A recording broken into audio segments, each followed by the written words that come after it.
ನಮಸ್ಕಾರ. ನಾನು ಸಿಗ್ಲಿ ಬಶ್ಯಾ. ಸತ್ಯವನ್ನೇ ಹೇಳುತ್ತೇನೆ, ಸತ್ಯವಲ್ಲದೆ ಬೇರೇನು ಹೇಳಲಾರೆ. ಹೇಳುವುದಿಲ್ಲ ಸತ್ಯ ಸತ್ಯ ಸತ್ಯ. ಒಂದು ಕೊಲೆಯ ಸುತ್ತ. ಅದು ಕಾರವಾರ ಜಿಲ್ಲಾ ಸತ್ರ ನ್ಯಾಯಾಲಯದಲ್ಲಿ ಒಂದು ಕೊಲೆ ಪ್ರಕರಣ ನಡೀತಾ ಇತ್ತು. ಆ ಕೊಲೆ ಪ್ರಕರಣದಲ್ಲಿ 3 ಜನ ಆರೋಪಿಗಳಿದ್ದರು. ಎಷ್ಟು? 3 ಜನ, ಒಂದು ಕೊಲೆ. ಆ 3 ಜನ ಆರೋಪಿಗಳು ಮತ್ತು ಕೊಲೆ ಆದಂಥವನು ಅವರು ಒಂದೇ ಊರಿನವರಾಗಿದ್ದರಿಂದ ಅವರು ತುಂಬ ಆತ್ಮೀಯರಾಗಿದ್ದರು. ಇಲ್ಲೇ ಈ ಕೊಲೆ ಆಗಲಿಕ್ಕೆ ಕಾರಣ ಏನಪ್ಪ ಅಂದರೆ, ಒಂದನೇದವನು ಎರಡನೇದವನು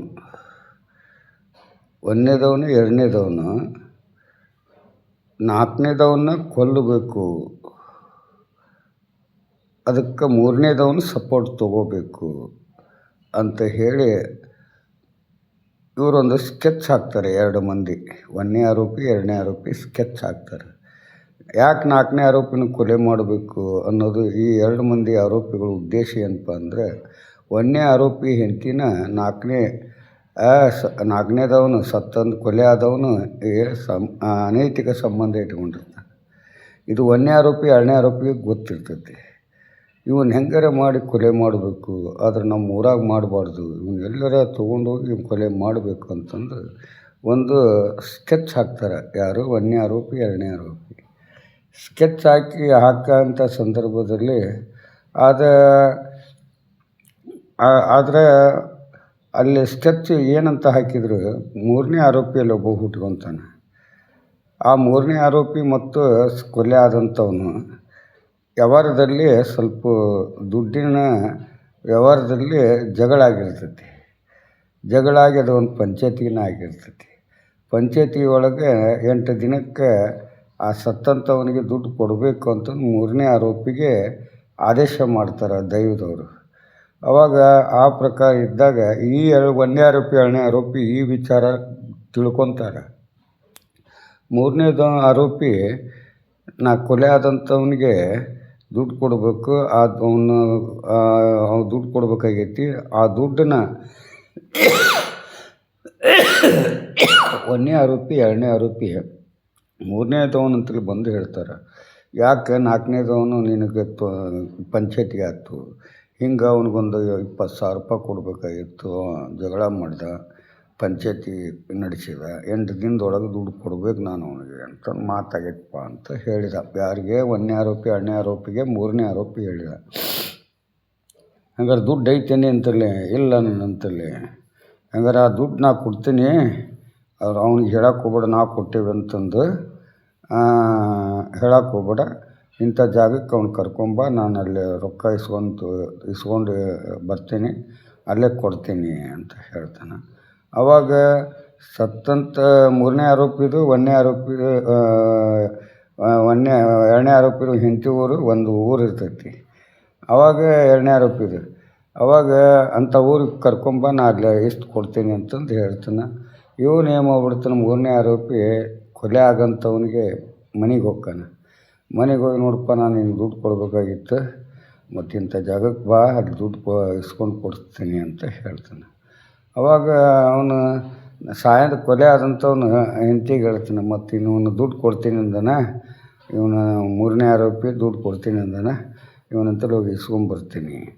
ಆದರೆ ಮೂರನೇ ಆರೋಪಿಗೆ ಗೊತ್ತಿಲ್ಲ ಇವರು ಒಂದನೇ ಆರೋಪಿ ಎರಡನೇ ಆರೋಪಿ ಕೊಲೆ ಮಾಡಲಿಕ್ಕೆ ಬಳಸ್ಕೊತಾ ಇದ್ದಾರೆ ಅನ್ನೋದು ಮೂರನೇ ಆರೋಪಿಗೆ ಗೊತ್ತಿಲ್ಲ. ಆಮೇಲೆಗೆ ನಾಲ್ಕನೇ ಕೊಲೆ ಆದಂಥವನಿಗೆ ಈ ಒಂದನೇ ಆರೋಪಿ ಎರಡನೇ ಆರೋಪಿ ಇಂಥಲ್ಲೇ ಇವರೇ ರೊಕ್ಕ ಕೊಡ್ತಾರೆ ಅಂತಂದು ಮಾಹಿತಿ ಅವನಿಗೆ ಗೊತ್ತಿಲ್ಲ. ಇವನು ಹೇಳಿರೋದಿಲ್ಲ ಮೂರನೇ ಆರೋಪಿ. ಒಟ್ಟಿನಲ್ಲಿ ಇವರು 2 ಮಂದಿ ಇಂಥ ಜಾಗಕ್ಕೆ ಕರ್ಕೊಂಬ ಅಂದಿರ್ತಾರಲ್ಲ, ಆ ಜಾಗದಲ್ಲಿ ಹೋಗಿ ಒಂದನೇ ಆರೋಪಿ ಎರಡನೇ ಆರೋಪಿ ಮುಂಚಿತವಾಗಿ ಕುಂತಿರ್ತಾರೆ. ಸುಮಾರು ಅವರು ಊರಿಂದ ಒಂದು 50-60 ಕಿಲೋಮೀಟ್ರ್ ದೂರದಲ್ಲಿ ಅದು ಕೊಲೆ ಆಗಿರ್ತೈತಿ. ಮೂರನೇ ಆರೋಪಿ ಏನು ಮಾಡ್ತಾನೆ, ಬಾರಪ್ಪ ಹಂಗಾರೆ ದುಡ್ಡು ಕೊಡಿಸ್ತೀನಿ ಅಂತಂದು ಒಂದು ಜಾಗಕ್ಕೆ ಕರ್ಕೊಂಡು ಹೋಗ್ತಾನೆ. ಜಾಗಕ್ಕೆ ಕರ್ಕೊಂಡೋಗಿ ಅಲ್ಲೇ ಏನಾಕತಿ ಒಂದು ಸರ್ಕಲ್ ಇರ್ತೈತಿ, ಅಲ್ಲೊಂದು ಸರ್ಕಲ್ನಾಗ ಒಂದು ಅಂಗಡಿ ಇರ್ತೈತಿ, ಅಲ್ಲಿ ಟೀ ಕುಡಿತಾರೆ ಇಬ್ಬರು. ಅದ್ರ ಪಕ್ಕಕ್ಕೆ ಒಂದು ಸೈಕಲ್ ಅಂಗಡಿ ಇರ್ತೈತಿ. ಆ ಸೈಕಲ್ ಅಂಗಡಿಯವನಿಗೆ ಪರಿಚಯ ಇರ್ತಾರೆ ಇವರು. ಇದರಲ್ಲಿ ಒಬ್ಬವನು ಪರಿಚಯ ಇರ್ತಾನೆ. ಇಬ್ಬರು ಹೆಂಡತಿ ಊರು ಅದ, ಅವ್ರ ಊರು ಆಗಿದ್ದರಿಂದ ಪರಿಚಯ ಆಗಿರ್ತಾನೆ. ಹೆಂಗಪ್ಪ ಮತ್ತು ಇಲ್ಲಿಂದ ಊರಿಗೆ ಹೋಗಿ ಸೈಕಲ್ ತೊಗೊಂಡು ಬರ್ತೀವಿ, 2 ಸೈಕಲ್ ಕೊಡು ಅಂತ ಕೇಳ್ತಾನೆ. ಅಲ್ಲಿ ಅಂಗಡಿ ಚಹಾ ಕುಡಿದು ಸೈಕಲ್ ಬಾಡಿಗೆ ತೊಗೊಂಡು ಇವರಿಬ್ಬರು ಆ ಊರಿಗೆ ಹೋಗ್ತಾ ಇರ್ತಾರೆ. ಡೌನಲ್ಲಿ ಹೋಗ್ತಾ ಇದ್ದಾಗ ಅಲ್ಲಿ ಮುಂದ್ಗತೆ ಹೋದ್ಗಟ್ಟೆನ ಈ ಇಬ್ಬರು 1ನೇ ಆರೋಪಿ 2ನೇ ಆರೋಪಿ ಏನಿದ್ರಲ್ಲ ಆ ಜಾಗದಲ್ಲಿ ಕುಂತಿರ್ತಾರೆ. ಇವರು ಬರೋದನ್ನು ನೋಡ್ತಾರೆ. ಅವರು ಇಬ್ಬರು ಬರೋದನ್ನು ನೋಡಿದವ್ರು ಏನು ಮಾಡ್ಬಿಡ್ತಾರೆ, ಎದುರಿಗೆ ಬಂದು ನಿಂತ್ಬಿಡ್ತಾರೆ. ಅವಾಗ ಆಶ್ಚರ್ಯ ಆಕೈತೆ ಅವ್ರಿಗೆ, ಇವ್ರು ಯಾಕೆ ಇಲ್ಲಿ ಬಂದಾರ?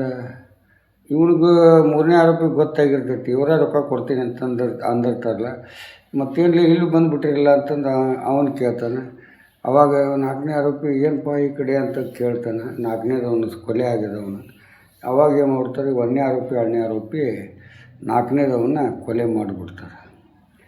ಆವಾಗ 3ನೇದು ಆರೋಪಿ ಹೇಳ್ತಾನೆ, ಅವನ್ಯಾಕೆ ಕೊಲ್ತಿರ್ಲಿ, ದುಡ್ಡು ಕೊಡಿಸ್ತೀನಿ ಅಂತಂದು ನನ್ನ ಕರ್ಕೊಂಬಂದು ಇಲ್ಲಿ ಅವನು ಕೊಲೆ ಮಾಡಕತ್ತಿರಲಿಲ್ಲ ಅಂದಾಗ ಅಷ್ಟೊತ್ತಿಗೆ ಅವರು ಕೊಲೆ ಮಾಡಿಬಿಡ್ತಾರೆ. ಅವಾಗ ಕೊಲೆ ಮಾಡಿ ಮೂರನೇದು ಕರ್ಕೊಂಬಂದಿರ್ತಾನಲ್ಲ ಅವ್ನಿಗೆ ಹೇಳ್ತಾರೆ, ಮತ್ತು ನೀನೇ ಮಾಡಿ ಅಂತಂದು ಬರ್ತೈತಿ, ಸುಮ್ಮನೆ ಹತ್ತು ನಮ್ಮ ಗಾಡಿಯಾಗ ಅಂತಂದು ಆ ಸೈಕಲ್ 2 ಅಲ್ಲೇ ಬಿಟ್ಟು ಅವ 3ನೇ ಆರೋಪಿನೂ ಕರ್ಕೊಂಡು 1ನೇ ಆರೋಪಿ 2ನೇ ಆರೋಪಿ ಪಾರಾಗಿ ಹೋಗ್ಬಿಡ್ತಾರೆ ಊರಿಗೆ. ಊರಾಗ ಮಲ್ಕೊಂಡಿರ್ತಾರೆ. ಇಲ್ಲೇ ನೋಡಿದ್ರೆ 2 ಹೆಣ ಬಿದ್ದಿರ್ತವೆ, 2 ಸೈಕಲ್ ಬಿದ್ದಿರ್ತವೆ. ಒಂದು ಹೆಣ ಬಿದ್ದಿರ್ತೈತಿ, 2 ಸೈಕಲ್ ಬಿದ್ದಿರ್ತವೆ.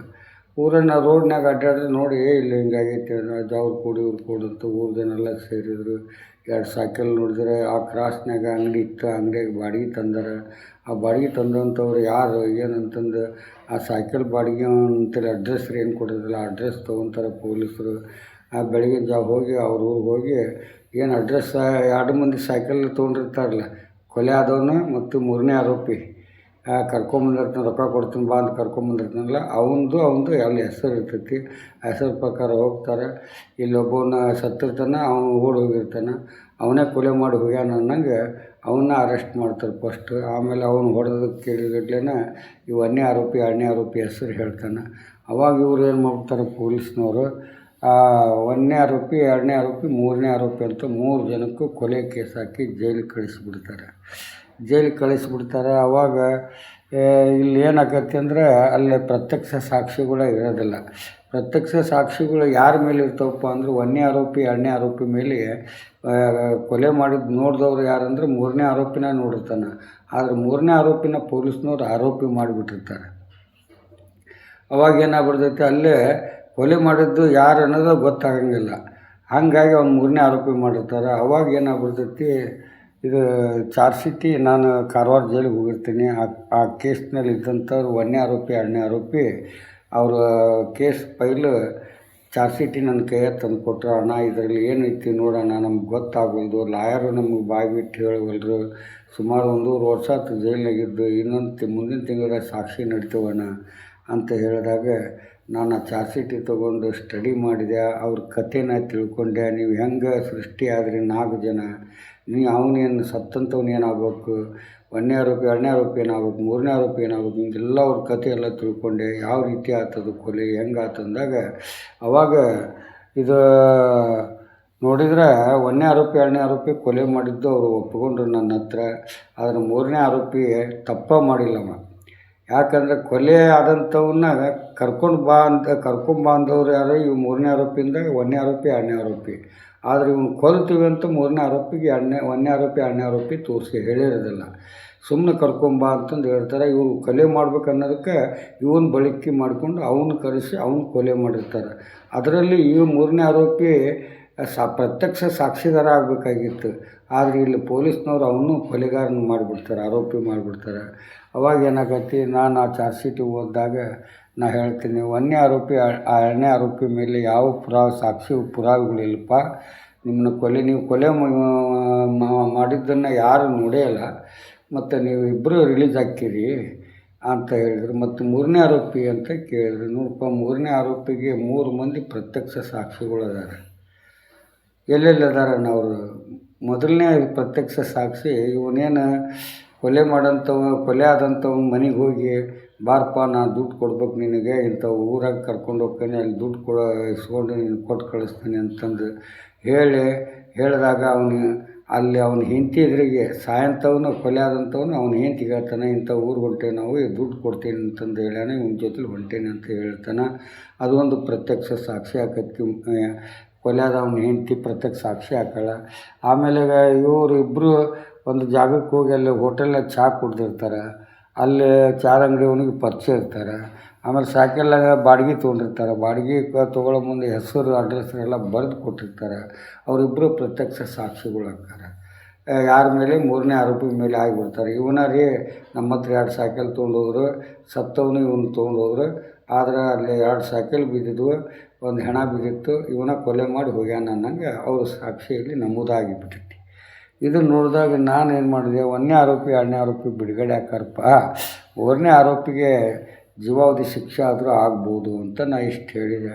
ಆತ ಪಾಪ 3ನೇ ಆರೋಪಿ ಕೊಲೆನ ಮಾಡಿಲ್ಲ, ಅವನ ಆತ್ಮಸಾಕ್ಷಿಯಾಗಿ. ಯಾಕಂದರೆ ಅವನು ಕೊಲೆ ಆಗದಂಥವನ್ನ ಕರ್ಕೊಂಬಂದಿದ್ದಾನಷ್ಟೇ. ಆದರೆ ಕೊಲೆ ಮಾಡಬೇಕಂತ ಅವ ಕರ್ಕೊಂಬಂದಿಲ್ಲ. ಅವನ ಸಾಲನ ಬಗೆಹರಿಸ್ಕೋಬೇಕಂತಂದು ಬಂದರೆ ಈ 1ನೇ ಆರೋಪಿ 2ನೇ ಆರೋಪಿ 3ನೇ ಆರೋಪಿಗೆ ನಂಬಿಕೆ ದ್ರೋಹ ಮಾಡಿ ಅವನ ಕಡೆಯಿಂದ 4ನೇದವನ್ನ ಕರೆಸಿ ಕೊಲೆ ಮಾಡಿದಾರಂದ್ರೆ, ಇಲ್ಲಿ ಆ 1ನೇ ಆರೋಪಿ 2ನೇ ಆರೋಪಿ ಕೊಲೆ ಮಾಡಿದ್ರು ಅವ್ರು ನಿರಪರಾಧಿಗಳಾದ್ರು ಆ ಪ್ರಕರಣದಲ್ಲಿ. ಆದರೆ 3ನೇ ಆರೋಪಿ ಕೊಲೆನ ಮಾಡಿಲ್ಲ. ಕೊಲೆ ಮಾಡ್ತಾನನ್ನ ಒಂದು ದುರುದ್ದೇಶದಿಂದನೂ ಅವನು ಬಂದಿಲ್ಲ. ಅವನು ಸಾಲ ಪರಿಹಾರ ಆಕೈತಲ್ಲ ಅಂತಂದು ಅವನು ಕೊಲೆ ಆದಂಥವನ್ನ ಕರ್ಕೊಂಡು ಬಂದು ಆ 1ನೇ ಆರೋಪಿ 2ನೇ ಆರೋಪಿ ಕೈಯಾಗ ಕೊಟ್ಟು ಅವ್ರ ಕಡೆಯಿಂದ ಅವ್ರು ಕೊಲೆ ಆದರೂ ಹೊರತು ಈ 3ನೇ ಆರೋಪಿ ಕೊಲೆ ಮಾಡಿಲ್ಲ. ಆದರೂ 3ನೇ ಆರೋಪಿಗೆ ಜೀವಾವಧಿ ಶಿಕ್ಷೆ ಆಯಿತು. ಕಾರವಾರ ಜಿಲ್ಲಾ ನ್ಯಾಯಾಲಯದಲ್ಲಿ ಆತನಿಗೆ ನಾನು ಹೇಳಿದ್ದೆ. ಆದರೂ ಅವರು 1ನೇ ಆರೋಪಿ 2ನೇ ಆರೋಪಿ ಬಿಡುಗಡೆ ಆದರು. 3ನೇ ಆರೋಪಿ 14 ವರ್ಷ ನನ್ನ ಜೊತೆಲೇ ಧಾರವಾಡ ಜೈಲು, ಬೆಳಗಾಂ ಜೈಲು, ಕಾರವಾರ ಜೈಲಿನಾಗಿದ್ದು ಪಾಪ ಅವನು 5 ಮಕ್ಕಳು, ಹೆಂಡತಿ ಮಕ್ಕಳು ಬಿಟ್ಟು ಅವನು 14 ವರ್ಷ ಕೊಲೆ ಏನೂ ಮಾಡಿಲ್ಲ. 14 ವರ್ಷ ಜೈಲಿನಾಗಿದ್ದು ಹೊರಗಡೆ ಬಂದ. ಆದರೆ ನಿಜವಾಗಿ ಕೊಲೆ ಮಾಡಿದವರು 2 ಮಂದಿ 1 ವರ್ಷದಾಗ ಜೈಲಿನಾಗಿದ್ದು ಬಿಡುಗಡೆ ಆಗಿ ಹೋಗಿಬಿಟ್ರು. ಆದರೆ 3ನೇ ಆರೋಪಿ ಏನು ಮಾಡಿದ್ದ? ಅದಕ್ಕೆ ಇಲ್ಲಿ ಏನಾಕತಿಪ್ಪ ಅಂದರೆ, ಆ 3ನೇ ಆರೋಪಿ ಏನು ಮಾಡಬೇಕಾಗಿತ್ತು, ತಾನು ನಿರಪರಾಧಿ ಅಂತ ಸಾಬೀತುಪಡಿಸ್ಕೊಳ್ಳಿಕ್ಕೆ ಅಂತ ಅವನಿಗೊಂದು ಐಡಿಯಾ ಹೇಳಿದ್ದೆ ನಾನು. ನೋಡು, ನೀನು ಈ 1ನೇ ಆರೋಪಿ 2ನೇ ಆರೋಪಿ ಕೊಲೆ ಮಾಡ್ಯಾರ ಅಂದ್ಬಳಕ ನೀ ಕೊಲೆ ಮಾಡಿಲ್ಲ ಅಂದ್ಬಳಕ ಕೊಲೆ ಆದಂಥವನ್ನ ನಿನ್ನ ಕಡೆಯಿಂದ ಕರೆಸ್ಕೊಂಬಂದು ಅವರು ಕೊಲೆ ಮಾಡಿದಾರ ಮತ್ತು ನಿನ್ನ ಆರೋಪಿನೂ ಮಾಡ್ಕೊಂಡ್ಬಿಟ್ಟಿದ್ದಾರೆ ಈಗ ಅವರು. ಆದರೆ ನಿನ್ನ ಮೇಲೆ ಸಾಕ್ಷಿ ಪುರಾವೆಗಳು ಕುಂತಿದ್ದವು, ಅವ್ರ ಮೇಲೆ ಕುಂತಿಲ್ಲ. ಅಂದ್ಬಳಕ ನೀನು ನಿರಪರಾಧಿ ಅಂತಂದು ಕೋರ್ಟ್ನಲ್ಲಿ ಸಾಬೀತುಪಡಿಸ್ಬೇಕಾದ್ರೆ ನೀನು ಮಾಪಿ ಸಾಕ್ಷಿಯಾಗಿ ಪರಿಗಣನೆಗೆ ತೊಗೋಬೇಕು ನ್ಯಾಯಾಧೀಶರು. ನೀನು ಒಂದು ಅರ್ಜಿ ಕೊಡು, ಹಿಂಗೆ ರೀ ನಾನು ಸತ್ಯ ಹೇಳ್ಬೇಕಂತ ಇದ್ದೇನೆ ರೀ, ಈ ಕೊಲೆ ನಾನು ಮಾಡಿಲ್ಲ ರೀ, ಕೊಲೆ ಮಾಡಿದವರು ಬೇರೆ ಅದಾರ ರೀ, ಆದರೆ ಈ ಕೊಲೆಯಲ್ಲಿ ನನ್ನ ಆರೋಪಿ ಮಾಡಿದ್ದಾರೆ ರೀ, ನಾನು ಆ್ಯಕ್ಚುಲಿ ಪ್ರತ್ಯಕ್ಷ ಸಾಕ್ಷಿದಾರ ಆಗಬೇಕಾಗಿತ್ತು ರೀ, ಇವ್ರು ನನ್ನ ಕೊಲೆ ಬೆದರಿಕೆ ಹಾಕಿ ನನ್ನ ಆ ಜಾಗದಿಂದನೇ ಕರ್ಕೊಂಡು ಹೋಗ್ಬಿಟ್ರಿ. ಆಮೇಲೆ ಪೊಲೀಸರ ಹತ್ರ ನಾವು 3 ಮಂದಿ ಸೇರಿ ಮಾಡೀವಿ ಅಂತಂದು ಅವ್ರು ಕಂಪ್ಲೇಂಟ್ ಕೊಟ್ಟು ನಮ್ಮ 3 ಮಂದಿ ಮೇಲೆ ಕೊಲೆ ಕೇಸ್ ಹಾಕಿ ಜೈಲಿಗೆ ಕಳ್ಸ್ಯಾರಿ. ಆದರೆ ನನ್ನ ಕೊಲೆ ಮಾಡಲಿಕ್ಕೆ ಅವನ್ನ 4ನೇದವನು ಕೊಲೆ ಮಾಡಲಿಕ್ಕೆ ನನ್ನ ಉಪಯೋಗ ತೊಗೊಂಡು ಇಲ್ಲಿವರೆಗೂ ನನ್ನ ಕಡೆಯಿಂದನೇ ಇಲ್ಲಿವರೆಗೂ ಕರೆಸಿ ಆಮೇಲೆ ಅವ್ರು ಕೊಲೆ ಮಾಡಿದ್ದಾರೆ. ಇದು ಸತ್ಯ ಅಂತಂದು ನೀನು ಮಾಪಿ ಸಾಕ್ಷಿಯಾಗಿ ನ್ಯಾಯಾಧೀಶರ ಮುಂದೆ ಒಂದು 164 ಸ್ಟೇಟ್ಮೆಂಟ್ ಕೊಟ್ಟುಬಿಟ್ರೆ ನಿಜವಾಗಿ ನಿನಗೆ ಬಿಡುಗಡೆ ಆದರೂ ಆಗ್ಬೋದು.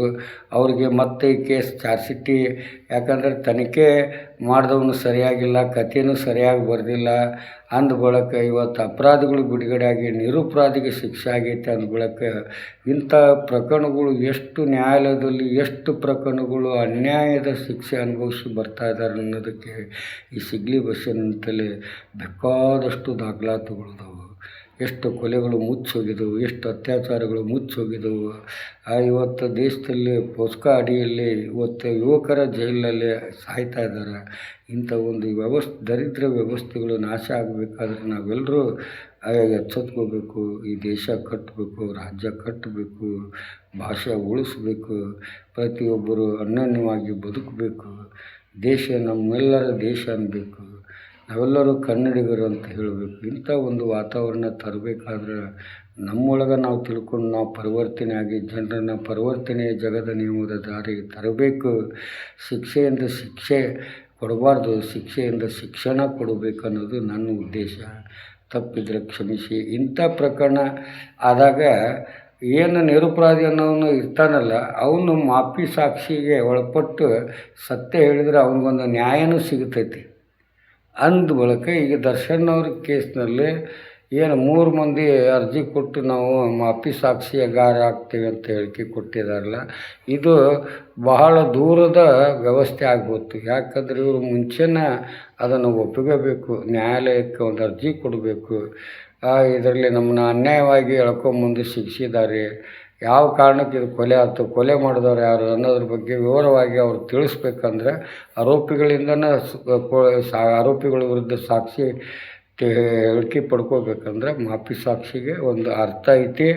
ಆ ಮಾಪಿ ಸಾಕ್ಷಿ ಹೆಂಗಿರಬೇಕು, ಅದು ಪವರ್ ಇರುತ್ತೆ ಅಥವಾ ಪವರ್ ಇಲ್ಲದೆ ಇರ್ತಂಥ ಸಾಕ್ಷಿ ಅನ್ನೋದ್ರ ಬಗ್ಗೆ ನಾನು ಹೇಳ್ತೀನಿ. ಪ್ರತಿಕೂಲ ಸಾಕ್ಷಿ ಹೆಂಗೆ ಹಾಕ್ಕೊಂತಾರೆ ಪಿ ಅವರು, ಹಂಗೆ ಈ ಮಾಪಿ ಸಾಕ್ಷಿಗಳ್ನ ಒಳಪಡಿಸಿ ಅದರಲ್ಲಿ ತಪ್ಪು ಒಪ್ಪುಗಳನ್ನ ಕಂಡು ಹಿಡಿಬೋದು. ಇದು ಸಿಗ್ಲಿ ಬಸ್ಸನ ಅನುಭವದ ಒಂದು ಜಾಗೃತಿ. ಜೈ ಹಿಂದ್, ಜೈ ಕರ್ನಾಟಕ, ಜೈ ಕನ್ನಡ, ಜೈ ಶ್ರೀರಾಮ್, ಜೈ ಭೀಮ್.